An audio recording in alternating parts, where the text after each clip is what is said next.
Bienvenidos a un día más en este capítulo de Psicología, Crímenes y Secretos. ¿Has escuchado el último rumor que circula por internet? Lo último que se habla en internet. En Houston se habla de un supuesto asesino en serie que anda suelto.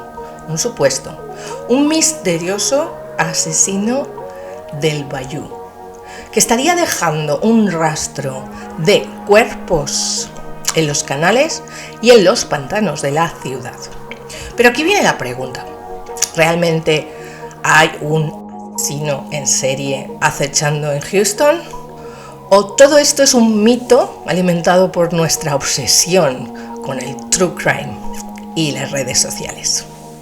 Hoy vamos a sumergirnos en esta historia, analizar los hechos, las teorías y sobre todo la psicología que nos lleva a preferir creer que existe un perpetrador en serie antes que aceptar otras verdades mucho más incómodas. Todo comenzó con una noticia impactante. En una sola semana, 6 cuerpos fueron recuperados de los Bayou de Houston. En cuestión de horas, TikTok, X se llenaron de teorías. Algunos vídeos afirman que se trataba de un asesino en serie. Uno de ellos aseguraba incluso que al menos habían 12 víctimas. Y en X, antes Twitter, hubo publicaciones asegurando que Houston vive con un perpetrador en serie desde hace 3 años. El caso tomó más fuerza cuando se identificó a una de las víctimas, Jade McKissick, una estudiante de la Universidad de Houston de apenas 20 años. En cuestión de días nació el mito urbano, el asesino de Bayou.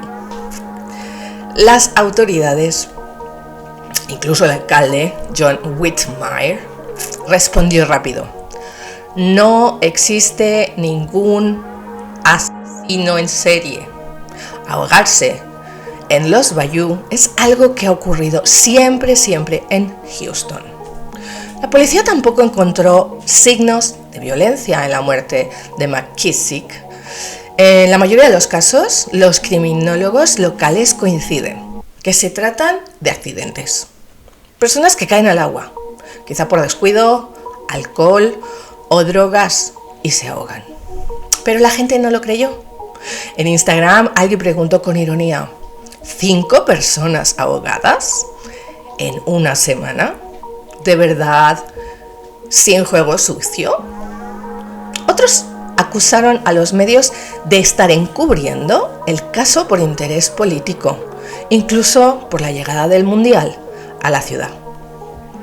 En efecto, el efecto fue el contrario del esperado. Cuanto más negaban las autoridades, más convencida estaba la gente de que algo se estaba ocultando. Nos encantan las conspiraciones. Vamos con el caso de Austin y el asesino de Rainier Street.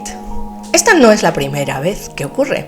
En Austin, en 2018, se han recuperado al menos 21 cuerpos en el Lady Bird Lake. Allí nació un mito urbano: el asesino de Rainier Street, un supuesto criminal que secuestraba a jóvenes de la zona de bares y las arrojaba al agua. El rumor se viralizó también en TikTok, apareció en los tabloides y se convirtió en un tema nacional. Pero este año, investigadores de la Universidad Estatal de Texas revisaron casi 200 casos de ahogamiento desde el 2004.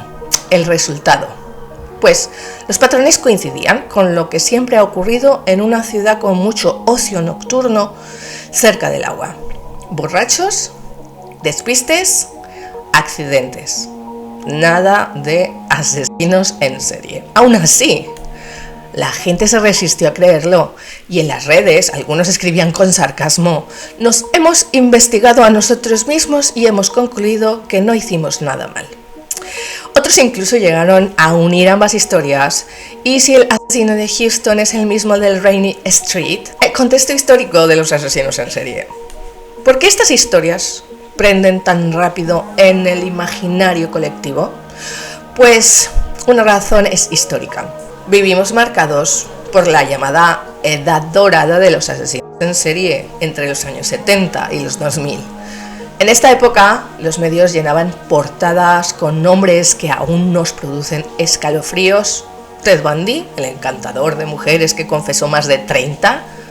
John Wayne Gacy, el payaso asesino que escondía cuerpos bajo su casa. Jeffrey Dahmer, que llevó al horror extremo. Y en Houston, el tristemente célebre Dean Corll, conocido como Candyman, responsable de la tortura y asesinato de al menos 28 jóvenes. En estos casos moldearon nuestra imaginación cultural. Desde entonces, cada vez más escuchamos cuerpos encontrados, nuestra mente automáticamente piensa en asesinos en serie. El papel de la cultura pop y el true crime.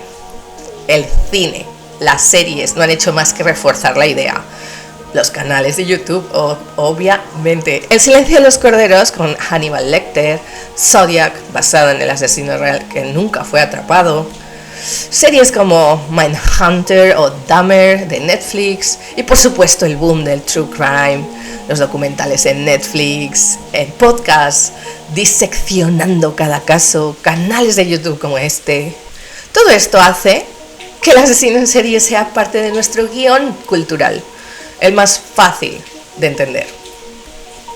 Psicología del rumor y los sesgos cognitivos. Aquí entra en juego la psicología. La profesora Krista Guerin lo explica. Cuando escuchamos varias muertes, nuestro cerebro automáticamente piensa en un asesino en serie, porque es la historia que mejor conocemos. Esto conecta con varios sesgos cognitivos, el sesgo de disponibilidad. Recordamos fácilmente casos de famosos como Bundy o Dahmer y los aplicamos a cualquier situación similar. Después tenemos el sesgo de la confirmación. Si creemos en el rumor, buscamos toda la información que lo confirma. Después hay un patrón ilusorio. Nuestro cerebro odia el azar y busca siempre un culpable, aunque este no exista. Pero la realidad incómoda que no queremos ver. Creer en un asesino en serie nos resulta más cómodo que aceptar problemas estructurales, porque ¿y si esas muertes fueran por pobreza, falta de apoyo a estas personas sin hogar, adicciones o suicidios? Aceptar esto significa enfrentarnos a que vivimos en una sociedad que no cuida de los más vulnerables. Y eso duele, más que imaginar a un villano en la oscuridad. El mito como distracción social. Guerin lo explica con crudeza. Es un poco macabro. Pero esas historias nos distraen de los casos actuales del país. El mito del asesino funciona como una válvula de escape. Nos permite pensar que con simples medidas personales, no caminar solos de noche, no beber demasiado, evitar el bayou, estaremos seguros. La alternativa, que es cambiar una sociedad rota, parece imposible. Experiencia personal del cronista. El periodista que cubrió la historia contó algo muy humano. Una noche fue en bicicleta al Buffalo Bayou, miró el agua oscura y pensó en las personas que murieron allí y se preguntó: ¿me sentiría más seguro creyendo que hay un asesino en serie?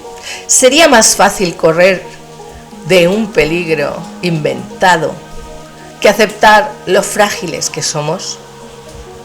Ambas ideas le provocaron escalofríos y se marchó pedaleando. Y aquí está la clave. Preferimos la idea del asesino en serie porque es una historia sencilla. Un villano nos da miedo, sí, pero también nos da consuelo. Nos hace creer que tenemos control y que podemos evitarlo.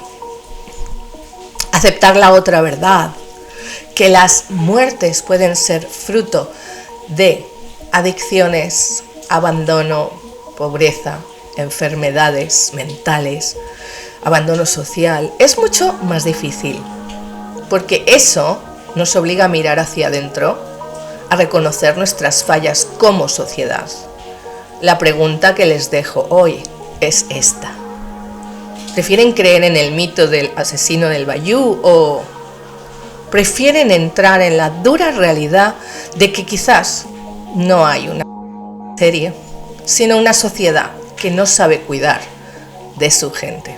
No olvides suscribirte si te gustan esta extracción de la psicología. Yo soy Cristina y esto es Psicología, Crímenes y Secretos. Nos vemos en el próximo episodio.